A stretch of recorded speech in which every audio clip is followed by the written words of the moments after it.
Buka hati, buka hoki. Ketemu lagi dengan saya, Akino.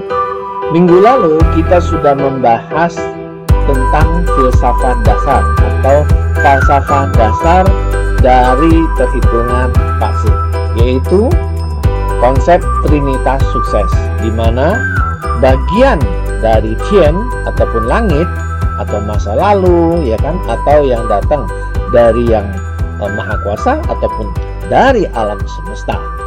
Dan cara melihatnya yaitu dengan suatu alat yang disebut dengan Pa Zi. Pa itu adalah 8, Zi itu adalah huruf. Kita akan memasuki bagian penting dari Pa Zi, yaitu ada 3 hal, tentang Wuji atau kekosongan, yang kedua tentang Yin dan Yang, dan yang ketiga tentang 5 elemen. Wuji atau kekosongan. Saya mengutip suatu pernyataan Zhuangzi dahulu.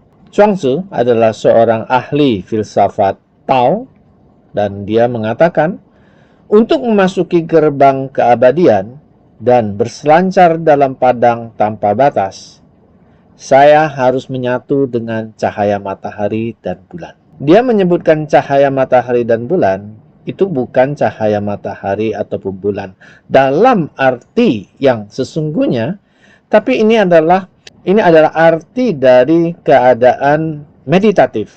Jadi dalam keadaan meditatif, orang dapat melihat adanya 2 sumber cahaya, yaitu yang disebut dengan cahaya matahari dan cahaya bulan. Dan hanya dengan menyatu dengan cahaya tersebut, maka orang bisa memasuki gerbang keabadian. Bayangkan ini adalah sebuah gerbang, ya, tangan saya. Dan di samping kanan saya, ini adalah perubahan. Di sisi kiri saya, ini adalah keabadian. Zhuangzi mengatakan, untuk memasuki gerbang keabadian, jadi gerbang ini disebut gerbang keabadian karena melewati gerbang ini adalah keabadian. Jadi orang saat ini berada di mana? Apa yang disebut dengan kehidupan, yaitu berada di luar gerbang keabadian. Jadi untuk mencapai gerbang keabadian, baru tahu ada gerbang keabadian, membutuhkan namanya cahaya. Dan cahaya itu timbul di dalam keadaan meditatif yang disebut dengan cahaya bulan dan cahaya matahari. Apa artinya sesungguhnya dari cahaya bulan dan matahari? Karena ini adalah sumber dari gejolak perubahan tersebut. Nah, apa yang disebut dengan kekosongan? Ini disebut kekosongan. Kekosongan dari apa? Kekosongan dari perubahan yang diakibatkan oleh 2 tenaga yang sangat luar biasa yang disebut dengan tenaga Yin dan Yang. Dan tenaga Yin dan Yang ini, 2 ekstrim ini berasal dari cahaya matahari dan cahaya bulan. Nah, ini penting sekali pelajarannya. Kenapa penting? Karena hanya dengan memahami ini, kita akan memahami betul, melihat keseimbangan Yin dan Yang secara berbeda. Karena hanya dengan melihat Yin dan Yang ini dalam porsi yang tepat, Yin dan Yang itu baru dia berputar, dan akibat perputaran ini timbullah cahaya tersebut yang sering disebut juga dengan Qi murni. Dan hanya dengan modal tersebut, gerbang keabadian bisa kita lampaui. Jadi penjelasan sederhananya di dalam sebuah gambar, Wuji ini adalah seperti garis kosong, ya, terpaksa dibikin garis lingkaran karena untuk menggambarkan keadaan kosong. Dan dari kekosongan ini, entah karena ada sesuatu, entah karena apa, timbullah dualisme ini yang tadi dikatakan di balik gerbang keabadian adalah perubahan, dan perubahan ini yang sering kali disebut dengan Tai Chi, ya, atau kalau digambar ini adalah Tai Chi Tu ataupun diagram ataupun gambar dari Yin dan Yang. Pada awalnya semua itu adalah kekosongan atau keabadian, di mana di balik kekosongan itu tidak ada 2 polaritas, ya. Kemudian entah karena apa, terbagi menjadi dua, ya, yaitu yin dan yang ataupun yang bersifat polaritas, gelap, terang, hitam dan putih. Ya, kemudian ini adalah tayang. Tayang ini artinya matahari, ya, tapi ini artinya yang, energi yang besar sekali, ya, yang besar sekali, artinya yang kuat sekali. Kemudian ada yin. Tadi yin dan yang. Yin adalah polaritas negatif, tapi bukan berarti negativitas. Negatif itu artinya bisa wanita, bisa gelap, ya, bisa hitam di dalam gambar ini. Kemudian yin. Yin ini artinya polaritas yin yang besar sekali, yang kuat sekali. Jadi di alam semesta, dua kekuatan ini, yaitu the great yang, ataupun yang besar sekali, maha besar. Maha besar, kata-kata maha besar itu jangan kita membayangkan ada ukurannya, tidak ada ukurannya, tapi begitu besar, gitu, cahaya yang begitu besar. Kemudian yin, kegelapan yang begitu besar. Ya. Dari dua ini, dari kekuatan ini, barulah timbul namanya 5 elemen. Ya. Dan dari 5 elemen timbullah apa yang disebut dengan di bumi, ya, di keadaan di bumi, apa yang disebut dengan 1U atau 10.000 manifestasi. Nah, kita bisa mengandai-andai, ya, kita bisa membayangkan proses ini seperti apa. Pada awalnya semua itu adalah kekosongan, tapi karena ada dua kekuatan yang besar, kekuatan yin besar. Nah, tadi Chuang Tzu mengatakan, siapa yang melihat yang besar, siapa yang melihat yin besar, atau disebut matahari dan bulan, maka seketika, ya, tadi berputar, tai chi-nya berputar, dan dengan modal itu orang bisa kembali ke melihat keabadian ataupun kekosongan tersebut. Sebaliknya, entah kapan terjadi, dari kekosongan timbullah yang besar, yin besar. Kemudian dua force ini dalam kehidupan kita bisa melihat apa? Kegelapan besar, ya, malam hari. Bayangkan kalau nggak ada PLN, nggak ada listrik, maka yang adalah kegelapan yang besar. Kemudian kalau siang hari dengan adanya matahari, terang yang besar.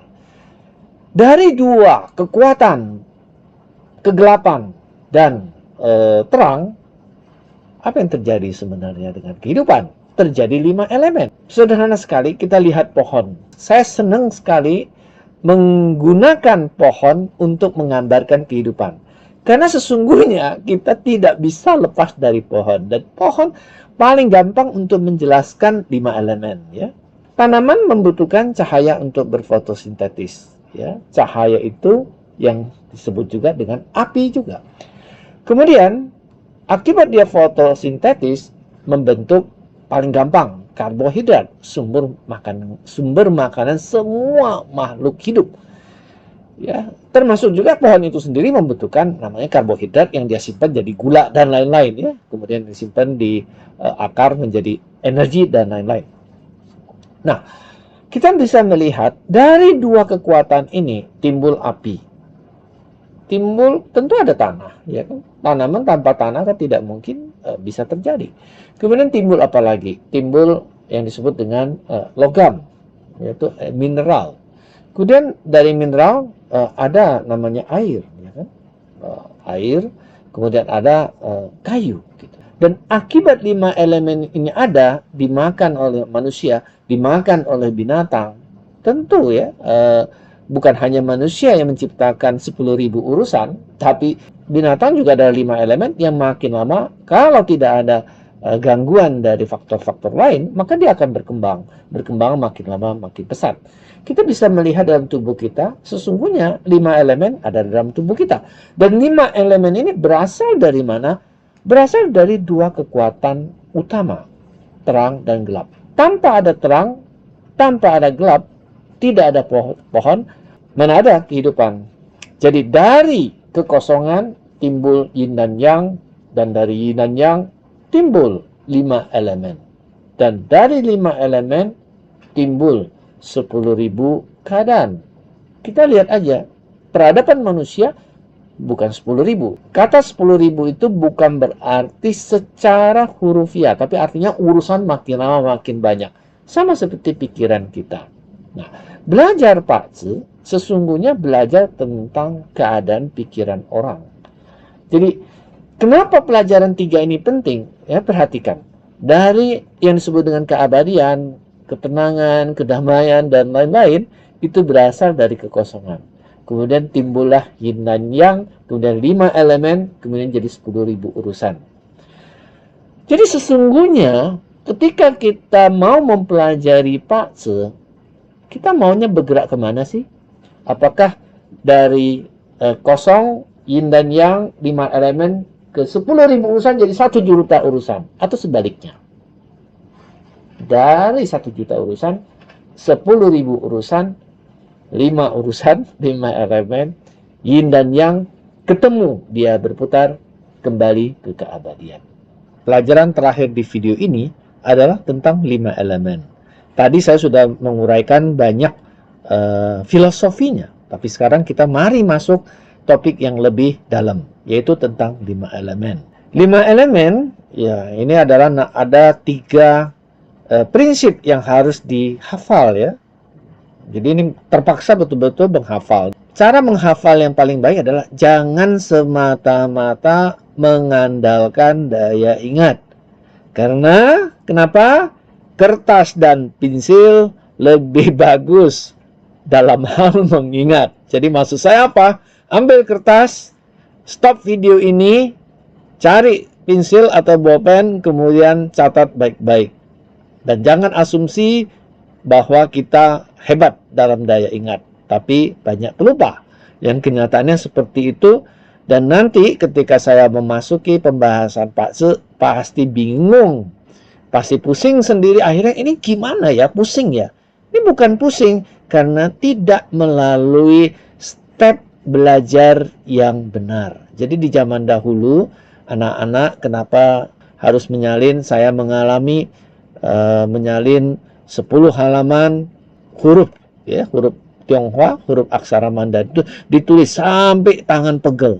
Tapi ternyata benar sekali, kertas dan pensil mengasah daya ingat menjadi luar biasa. Mari kita lanjutkan. Jadi prinsip pertama adalah yang disebut dengan siklus menghasilkan. Ya, di dalam kehidupan tadi kita sudah mempelajari ya, misalnya akibat adanya matahari, adanya api ya, yang membakar segalanya, maka timbullah tanah. Kita bisa lihat di alam kalau musim panas di Indonesia mungkin sekitar Juni, Juli, Agustus ya.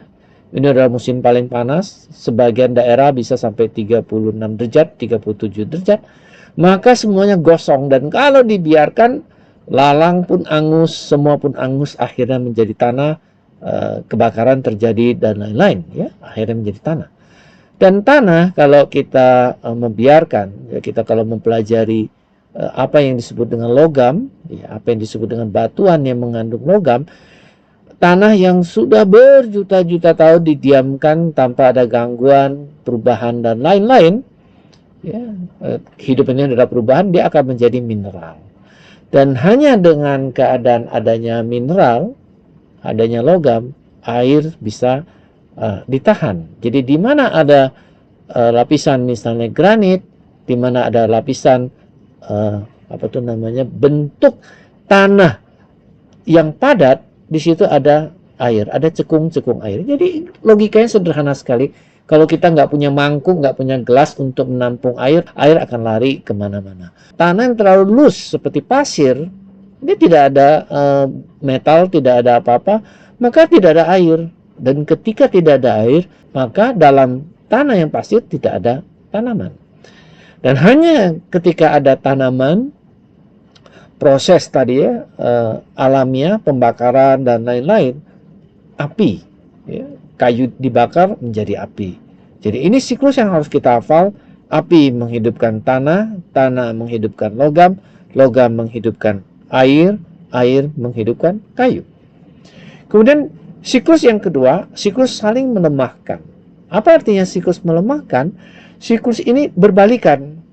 ya, berbalikan. Jadi, contoh, kayu bisa dilemahkan dengan api.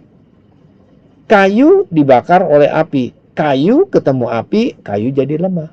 Karena api akan menghabiskan kayu. Air ketemu dengan kayu, baliknya ya. Jadi bukan arah yang putaran searah jarum jam, tapi berlawanan arah jarum jam. Air bisa dilemahkan oleh kayu. Kemudian metal bisa dilemahkan oleh air. Jadi metal apapun akan mungkin mengalami proses karosi ya, atau menjadi karat oleh karena air. Sebaliknya, tanah akan menjadi keras, tidak punya lagi daya kemampuan untuk bisa menumbuhkan apapun kalau terlalu banyak metal. Jadi metal bisa melemahkan tanah. Paling gampang yang ini ya, api bisa dipadamkan dengan tanah. Jadi ketemu tanah, api akan padam. Ini contohnya ini perlu dihafal ya, karena contoh misalnya seseorang yang kayu ketika dia ketemu api, analisa yang timbul dalam pikiran kita seketika ini bisa melemahkan. Kalau kayunya cuma dikit, tapi kalau kayunya banyak, ya dia lemah, tapi dia masih memiliki kekuatan yang lumayan.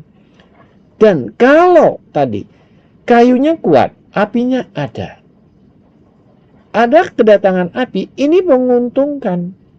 Karena tadi ya, ingat baik-baik, dari kosong menuju yin dan yang, menuju 5 elemen, 10.000 urusan, ini jalurnya kebalik gitu. Jadi kalau kita melihat ada siklus melemahkan, itu bukan berarti sesuatu yang buruk, tapi itu sesuatu yang baik, sehingga 5 elemen kita tidak menjadi liar, ya, menjadi lebih baik. Kemudian yang ketiga yang disebut dengan siklus penghancurkan. Jadi contoh, kayu bisa menghancurkan tanah. Tanah sekeras apapun, batuan sekeras apapun, jika dibiarkan, pohon akan memecah batu itu, masuk ke celah-celah, bahkan membentuk celah-celah di tanah, bahkan tanah yang sangat keras sekalipun. Kemudian siklus kayu bisa dihancurkan oleh logam. Jadi kayu sekuat apapun ratusan tahun bisa tumbang, dicop dengan kapak ya. Air bisa dikalahkan oleh tanah, bendungan misalnya. Air sebesar apapun, kalau bendungan bisa dibikin, pinggiran sungai dibikin tahanan air, maka air tidak menakutkan. Air menjadi musibah dan menakutkan kalau tidak mau menggunakan tanah untuk mengendalikannya. Hanya dengan tanah mengendalikan air. Sebaliknya, api dikendalikan oleh air. Baik, tambah pusing? Mudah-mudahan tidak ya. Sesungguhnya saya tadi masih menambahkan apa 5 elemen kunci. Jadi dari 5 elemen, apa elemen kunci? Ada 2 ya, yaitu api dan air. Tapi saya tidak akan nambah kepusingannya lagi ya. Paling tidak untuk video kali ini sampai di sini. Bagi yang belum subscribe, silakan subscribe dan tolong bantu saya untuk share, like, dan komen yang positif. Dan saya berharap pelajaran ini bisa membantu Anda untuk lebih memahami kehidupan. Dan kata kunci paling penting bagi kehidupan adalah buka hati. Karena kalau mau hoki terbuka, satu cara, hatinya dibuka. Dengan hati yang dibuka, pelajaran masuk, hidup kita pun menjadi jauh lebih baik.